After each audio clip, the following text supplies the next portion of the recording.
आचार्य वराह मिहिर भारतीय त्रिस्कंद ज्योतिष शास्त्र के पितामह कहे जाते हैं। कहा जाता है वराह मिहिर चंद्रगुप्त विक्रमादित्य के दरबार में स्थित नवरत्नों में से एक थे। आइए जानते हैं उज्जवल रत्न आचार्य वराह मिहिर के बारे में विस्तार से।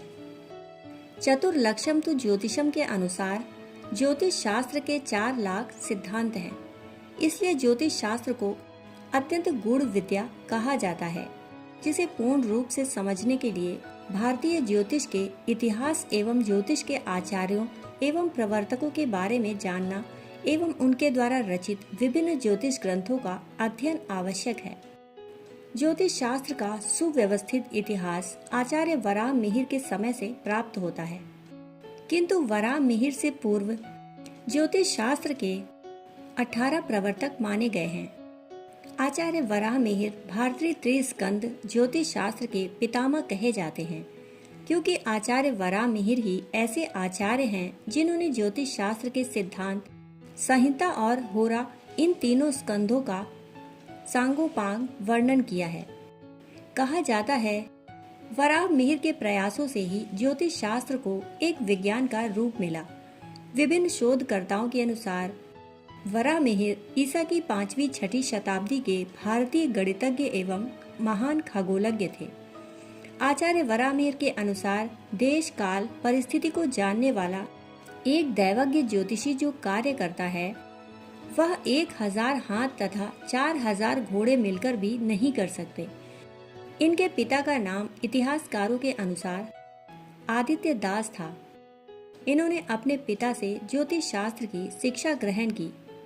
मिहिर का शाब्दिक अर्थ होता है सूर्य। उन पर सूर्य देव का विशेष आशीर्वाद था। ज्योतिष शास्त्र में वराह मिहिर के ग्रंथ आज भी आधारभूत माने जाते हैं। अनुश्रुति के आधार पर सर्वप्रथम आचार्य का नाम मिहिर था। मिहिर को बचपन से ही सूर्य भगवान के वरदान के कारण वाक सिद्धि प्राप्त थी। अपनी सटीक भविष्यवाणी के कारण बहुत कम समय में मिहिर ज्योतिषों के बीच प्रसिद्ध व प्रतिष्ठित हो गए।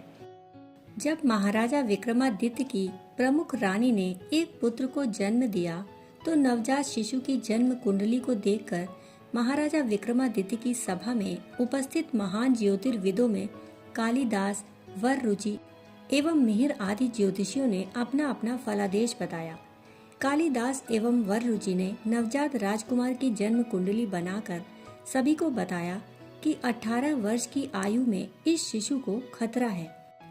आचार्य मिहिर ने नवजात राजकुमार की जन्म कुंडली के ग्रहों की गणना कर बताया कि 18वें वर्ष में अमुक मास, अमुक दिन, अमुक समय पर एक वराह राजकुमार को मार डालेगा और इस अनहोनी को किसी भी तरह से टाला नहीं जा सकता। ऐसा सुनकर राजा विक्रमादित्य ने आचार्य मिहिर की इस भविष्यवाणी को असत्य करने के लिए अपने सहस्त्र सैनिकों को आदेश दिया कि कोई भी हिंसक पशु राज्य सीमा में प्रवेश न कर पाए। वराह की आकृति विक्रमादित्य का राज्य चिन्ह था। इस कारण वराह का चिन्ह विक्रमादित्य के सभी राजध्वजों पर अंकित था एवं राज्य चिन्ह का प्रतीक एवं धातु से बनी विशालकाय वराह की मूर्ति महल में रखी थी। जब आचार्य मिहिर के द्वारा भविष्यवाणी किया गया समय आया तो उस दिन राजकुमार के ऊपर आंधी के वेग से उड़कर आए राजा विक्रमादित्य के राज्य ध्वज के कारण वराह की विशालकाय धातु की मूर्ति गिर गई, जिससे राजकुमार की मृत्यु हो गई। ज्योतिष शास्त्र में वर्णित है सभी प्रकार की सुरक्षा एवं सावधानियां होते हुए भी ग्रहों के दुष्प्रभाव प्रबल मार्केश से बचना असंभव है। शोकाकुल राजा ने बाद में मिहिर को उनकी सही भविष्यवाणी के लिए उनके नाम मिहिर से पूर्व अपने राज्य चिन्ह वराह का नाम जोड़ दिया, जिससे आचार्य मिहिर वराह मिहिर के नाम से प्रसिद्ध हो गए। आचार्य वराह मिहिर का ज्योतिष के उत्थान में विशेष योगदान रहा है। आचार्य वराह मिहिर ने अपने ज्योतिष ग्रंथ बृहत संहिता में नीतियों का भी ज्ञान दिया है, जो इंसान को सफल और सबसे अच्छा बनाती हैं। उनकी बताई गई बातों में मानव कल्याण की भावना है। आचार्य वराह मिहिर ने अपने ग्रंथ में बताया है कि इंसान के अच्छे गुणों से उसकी तारीफ उसी तरह सब जगह होती है जैसे फूलों की खुशबू हवा में फैलती है। आचार्य वराह मिहिर पर शोध कर रहे काशी के ज्योतिषाचार्य का कहना है कि बृहद संहिता में बताए सूत्रों में सिर्फ 5 बातों को ही अपने व्यवहार में लाकर कोई भी इंसान आसानी से सफल और अच्छा इंसान बन सकता है। इसके लिए लोगों की बुराई, घमंड और झूठ से बचना होगा, वहीं विनम्र रहना और लोगों की मदद करना होगा। ऐसे ही इंसान को लोग पसंद भी करते हैं। बृहद संहिता ग्रंथ का कहना है कि प्राण और पैसों से परोपकार करना चाहिए, क्योंकि दूसरों की मदद से जो पुण्य मिलता है वह 100 यज्ञों को करने से भी नहीं मिल पाता। इसके साथ ही दुश्मन का मुश्किल समय हो तब भी उसकी मदद करना महान कार्य है। लोगों की मदद करने वाले को सभी पसंद करते हैं। ऐसा इंसान कभी परेशानियों में नहीं उलझता। जो दूसरों की बुराई करता है उस पर झूठे आरोप भी लगते हैं, जिससे दूसरों का अपमान हो। ऐसी बातें नहीं बोलनी चाहिए। अपने दोस्तों की गलतियों या बुराइयों की बातें भी अकेले में नहीं करनी चाहिए, परंतु तारीफ सबके सामने करनी चाहिए। आचार्य वराह मिहिर का कहना है कि घमंड करने वाला इंसान दुखी ही रहता है। ऐसा इंसान अपने काम मुश्किल से ही पूरे कर पाता है, सही और गलत की पहचान नहीं कर पाता। इस कारण कई तरह की बुराइयों में फंस जाता है। इसीलिए घमंड से दूरी बनानी ही चाहिए। जो इंसान विनम्र होता है वो ही धैर्य से काम करता है। ऐसा इंसान गुस्से पर विजय हासिल कर पाता है। विनम्रता के कारण ही वह अच्छे और बुरे की पहचान कर पाता है, जिससे वह कभी गलत काम नहीं करता। इस कारण ऐसे ही इंसान को लोग पसंद करते हैं। आचार्य वराह मिहिर ने अपने ग्रंथ में कहा है कि झूठ बोलने की आदत से इंसान परेशान रहता है। एक झूठ की वजह से किए गए 100 अच्छे कामों का फल भी खत्म हो जाता है। ऐसे इंसान को कभी सम्मान नहीं मिलता। झूठ बोलने वाले पर कोई भरोसा भी नहीं करता। इस तरह उसे सफलता भी नहीं मिल पाती।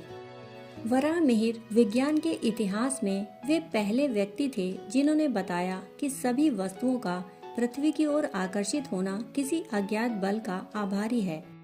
सदियों बाद न्यूटन ने इस अज्ञात बल को गुरुत्वाकर्षण बल नाम दिया। वराह मिहिर वेदों के ज्ञाता थे, मगर वह अलौकिक में आंखें बंद करके विश्वास नहीं करते थे। उनकी भावना और मनोवृत्ति एक वैज्ञानिक की थी। अपने पूर्ववर्ती वैज्ञानिक आर्यभट्ट की तरह उन्होंने भी कहा कि पृथ्वी गोल है। वराह मिहिर ने पर्यावरण विज्ञान, जिसे इकोलॉजी, जल विज्ञान, हाइड्रोलॉजी, भूविज्ञान, जियोलॉजी के संबंध में कुछ महत्वपूर्ण टिप्पणियां की।